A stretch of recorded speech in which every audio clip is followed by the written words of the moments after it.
ജയിലിൽ നിന്ന് ഇറങ്ങിയ ഞാൻ ആദ്യം അന്വേഷിച്ചത് നന്ദനെ കുറിച്ചാണ്.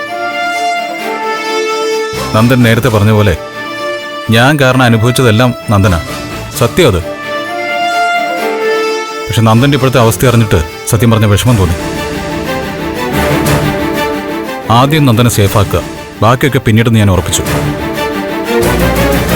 അങ്ങനെയാണ് ദേ ഇപ്പോ നമ്മളിങ്ങനെ മുഖത്തോട് മുഖം നോക്കി സംസാരിക്കുന്നത്. എനിക്കറിയാം നന്ദന്റെ മനസ്സിൽ ഒരുപാട് ചോദ്യങ്ങൾ ഉയരുന്നുണ്ടെന്ന്. മീരയെ ഞാനല്ല കൊന്നതെങ്കിൽ പിന്നെ ആരാണ് ചെയ്തത്? നന്ദന്റെ മനസ്സിലെ പ്രധാന സംശയം അതല്ലേ? നന്ദ, നീ കുറച്ചു ദിവസം കൂടി ക്ഷമിക്കണം.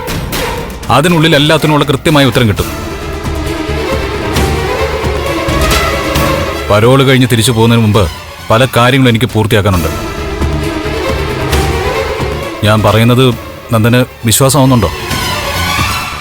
എനിക്കൊന്നും മനസ്സിലാവുന്നില്ല. സാരമില്ല, ഇതിപ്പോ കഷ്ടിച്ച് അരമണിക്കൂറല്ലേ ആയിട്ടുള്ളൂ നമ്മൾ തമ്മിൽ കണ്ടിട്ട്. അതിനുള്ളിൽ തന്നെ നന്ദൻ എത്ര ശാന്തനായി കഴിഞ്ഞു. ഞാൻ ഇങ്ങോട്ട് വന്നപ്പോ എന്നെ കൊല്ലാൻ തുടങ്ങിയ ആളാ. ഇപ്പൊ നന്ദനെ മിനിമം ഒരു മനുഷ്യനായിട്ടെങ്കിലും അംഗീകരിച്ചു കഴിഞ്ഞു. അങ്ങനെ അംഗീകരിച്ചിട്ടൊന്നുമില്ല.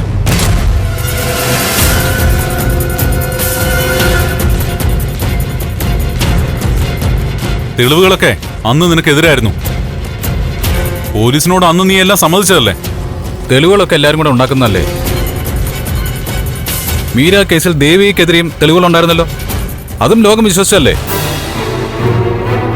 ബലരാമൻ സാറിന്റെ കൊലപാതകത്തിൽ സിദ്ധാർത്ഥൻ സാർ ജയിലിൽ കിടന്നില്ലേ? സിദ്ധാർത്ഥൻ സാറിനെതിരെയും തെളിവുകൾ ഉണ്ടായിരുന്നില്ലേ? ആ, അപ്പൊ ഈ തെളിവുകൾ എന്ന് പറയുന്നതേ അങ്ങനെയാണെന്താ? ആർക്കെതിരെയും ഇക്കാലത്ത് തെളിവുകൾ ഉണ്ടാക്കാം. പിന്നെ പോലീസിനോട് കുറ്റമേറ്റത് അത് ഇതിന്റെ പേരിലുള്ള എല്ലാ പ്രശ്നങ്ങളും അവസാനിപ്പിക്കാൻ വേണ്ടി തന്നെയാ. പലരും പ്രതികളാവുന്നതിന് പകരം ഒരാളെല്ലാം സമ്മതിക്കുന്നതാണ് നല്ലതെന്ന് എനിക്ക് തോന്നി.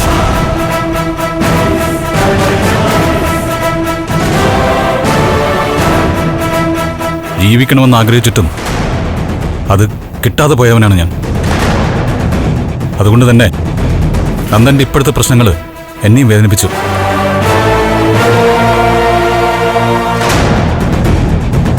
നന്ദനെ ഈ അവസ്ഥയിലേക്ക് എത്തിച്ചതിൽ അറിഞ്ഞോ അറിയാതെയോ എനിക്ക് പങ്കുണ്ടെന്ന് തോന്നി. അതിന് പ്രായശ്ചിത്തം ചെയ്യാൻ തീരുമാനിച്ചു. അങ്ങനെ ഞാൻ നന്ദനെ അന്വേഷിച്ചിറങ്ങാൻ തീരുമാനിച്ചത്. ഗുണ്ടകളെ വെച്ച് തട്ടിക്കൊണ്ട് വന്നിട്ടാണോ രക്ഷിക്കുന്നത്? നന്ദന്റെ ചോദ്യം ശരിയാണ്. പക്ഷേ ഇതിന്റെ ഉത്തരം ഞാൻ നേരത്തെ പറഞ്ഞു കഴിഞ്ഞു. നന്ദ മറ്റുള്ളവരെ തെറ്റിദ്ധരിപ്പിക്കാൻ വേണ്ടി ഞാൻ ഇങ്ങനെയൊക്കെ ചെയ്തത്. നന്ദന്റെ ശത്രുക്കൾ ഈ വാർത്ത അറിഞ്ഞ് സന്തോഷിച്ചോളൂ.